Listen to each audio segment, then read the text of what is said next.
ঘর থেকে বাইরে হওয়া যায় না, 3-4টা কাপড় পরে আসি, ভ্যান চালাই কিন্তু ভ্যানেও যাত্রী হয় না, চলাচল করা যায় না, আমরা বৃদ্ধ মানুষ। মাঝারি শৈত্যপ্রবাহের কবলে উত্তরের জেলা পঞ্চগড়। তেঁতুলিয়ায় তাপমাত্রার পারদ নেমেছে 7.3 ডিগ্রি সেলসিয়াসে, যা চলতি মৌসুমের সর্বনিম্ন তাপমাত্রা।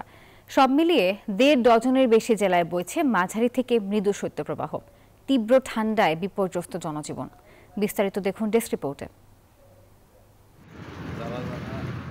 সকাল থেকেই কুয়াশার দাপট, কমেছে তাপমাত্রা, স্থবিরতা নেমে এসেছে কর্মজীবনে। উত্তরের হিমেল বাতাস অব্যাহত থাকায় বিপাকে পড়েছেন নিম্ন আয়ের মানুষ। জীবিকার তাগিদে অনেকটা বাধ্য হয়েই ঘরের বাইরে বের হচ্ছেন তারা। প্রচুর শীত, ঘর থেকে বাইরে হওয়া যায় না, 3-4টা কাপড় পরে আসি, ভ্যান চালাই কিন্তু ভ্যানেও যাত্রী হয় না, চলাচল করা যায় না, আমরা বৃদ্ধ মানুষ।